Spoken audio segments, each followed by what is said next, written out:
I've been meditating for 9 years for 25 minutes every day, non-stop. Why? Because I was 12 and I believed in superpowers. Damn, she got a Who am I talking to? Where do I focus again? Damn, she got a I grew up in a mixture of both Hindu and Buddhist tradition, but the Buddha was always our most important figure. Buddha statue 1, Buddha statue 2, Buddha statue 3, Buddha painting 4, Buddha statue 5. While I'm quite secular now, back then I really viewed the Buddha as the guy. He was always able to do some crazy feats in the story. He would like go through walls, fly, trap monkey kings, tame like 1,000 demons. He was really him. He had that dog in him. I really believe that with enough practice, I could really get to that point. I could really be him. I almost had this naive conception and faith in myself back then. During that time, mindfulness had not really been turned into that capitalist efficiency, productivity toolkit. So it really was just about that for me. In our Gen Z popular media, I always saw the strongest hero meditate. In Dragon Ball, Goku meditated to calm his energy. In Avatar, Aang meditated to find insights and answers. In Naruto, he collected nature energy and became more powerful. Unlike for the older 80s generation of the Western hippies that are learning meditation, I grew up with Eastern tradition. And for our generation in the West, it was already a cool thing to do. It was already a hype around it. I was always a bit of a tryhard, so I jumped into meditation like no actual teachers or retreat, just some articles and YouTube videos I found online. Funnily enough though, my greatest insight from meditating didn't happen in the 9 years. It happened in one day. It was really not about practicing more or about how long I sit in a meditation pose. It just came down to one key insight. It's a very difficult insight to explain without going through the motion. So make sure you sit through the beginning part, and I'll promise I'll do the best job possible of explaining that. There really was only one common technique that was mostly applied back then. Sit down in a comfortable position, back straight but not too stiff. Notice your thoughts and feelings, sensation. Every time you start to get lost in those things, gently pull yourself back into the breath. Repeat this over and over and over again. Keep noticing the breath. There will be good thoughts and bad thoughts, good feelings and sad feelings. Just keep pulling yourself back to the breath gently. This is what's most aptly named concentration-based meditation. It really is just the beginning stages of meditation, but I became completely obsessed with noticing my breath in every situation in my life. I mean, every situation.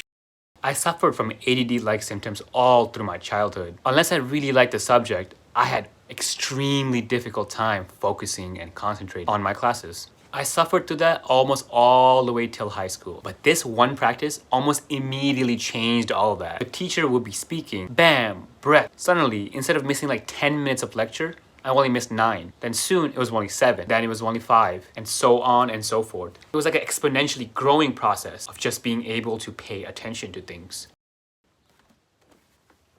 This might be the most interesting part of meditating that people don't usually talk about. Meditation makes you tougher. And I mean it. It develops a grit like nothing else. What I mean is this. During that time, I was already an athlete. I was already running a lot. I was already working out a lot. I was playing basketball. I was playing soccer. I was doing calisthenics. I was doing everything, really. But remember how I told you I became obsessed with paying attention to the breath?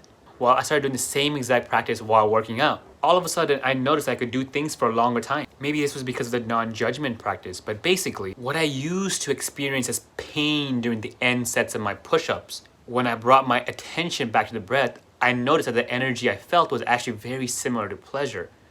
That made things so much more effortless when I'm working out.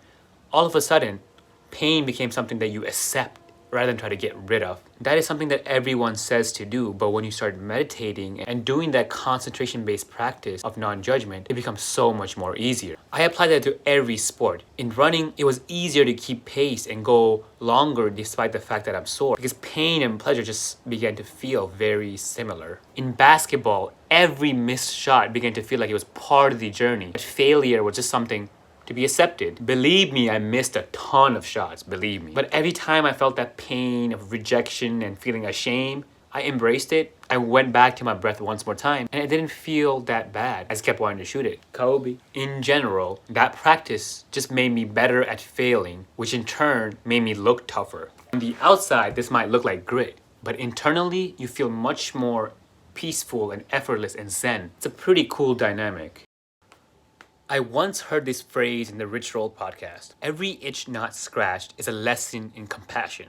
And that really stuck with me. I think the most important thing that noticing the breath type of meditation made me realize is how much my self-image and character is actually based on results.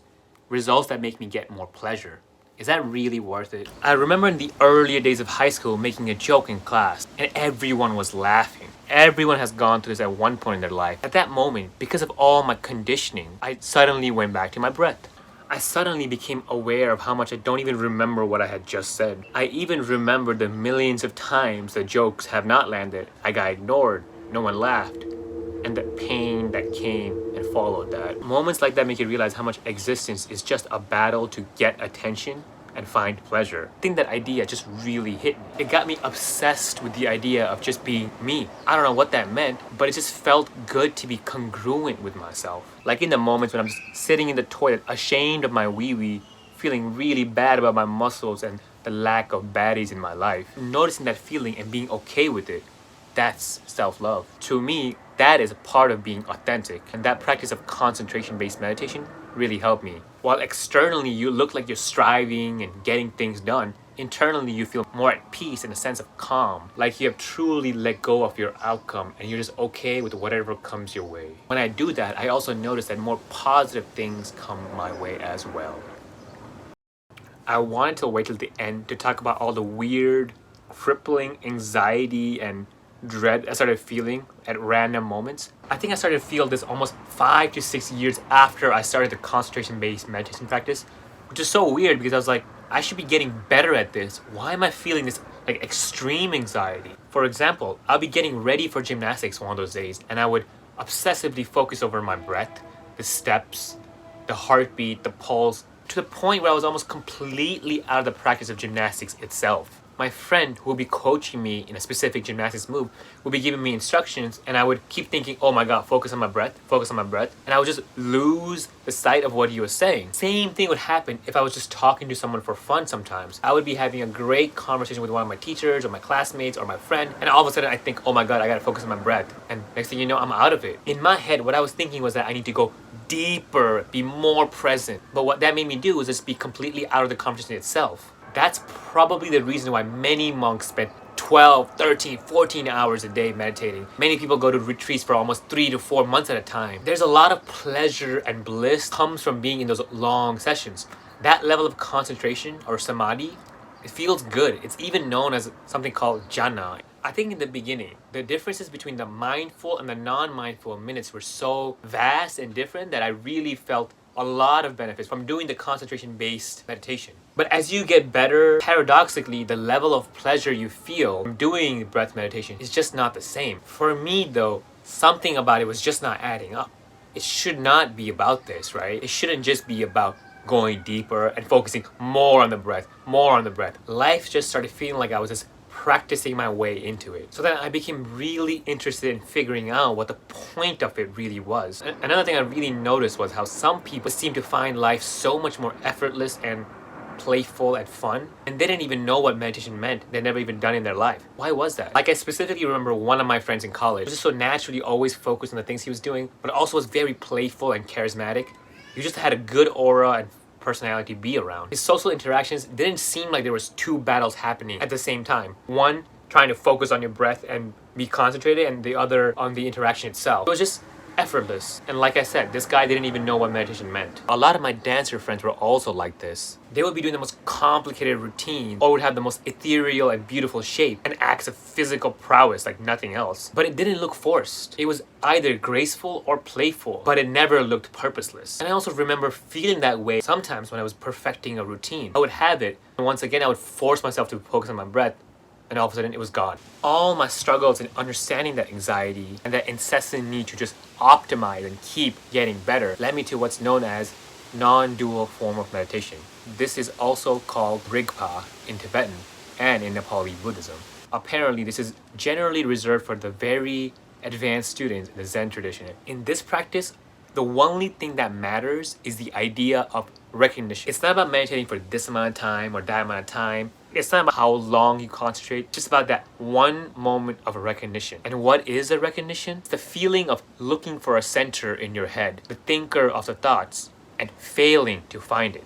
that confusing? Because it was extremely confusing to me. But I do know that I felt it at times. Those times when I'm so into what's called the flow state that I just forgot to focus on my breath. Whether it's a great conversation or a great walk or a painting or being lost in a book, in those moments, the subject and object duality just separates. Hence the word non-dualism. There isn't two things, you and the world. There's just one thing. And the nature of that thing is empty. That feeling of a self or you that's riding around your head is just part of the conscious experience. And that is the way consciousness already is, without ever needing to meditate or practice, without ever needing to go to retreats or practicing for extended hours. People experience reality like this all the time. Naturally, some of you might have guessed that Sam Harris's language is playing into my explanation because he played a huge role in me understanding this. In many ways, his experience was almost exactly the same as mine. You have to be able to be mindful of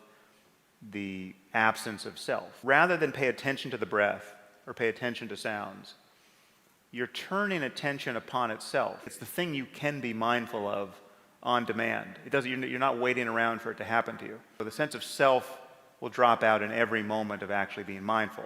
It's all fascinating stuff, but this one metaphor that he gave really stuck with me. You are not controlling the storm. You are not lost in it. You are the storm. Sam Harris. So for me, I still continue to practice the idea of a sitting meditation. But now, finding that recognition in moments to moments really began uniting the idea of practice and reality.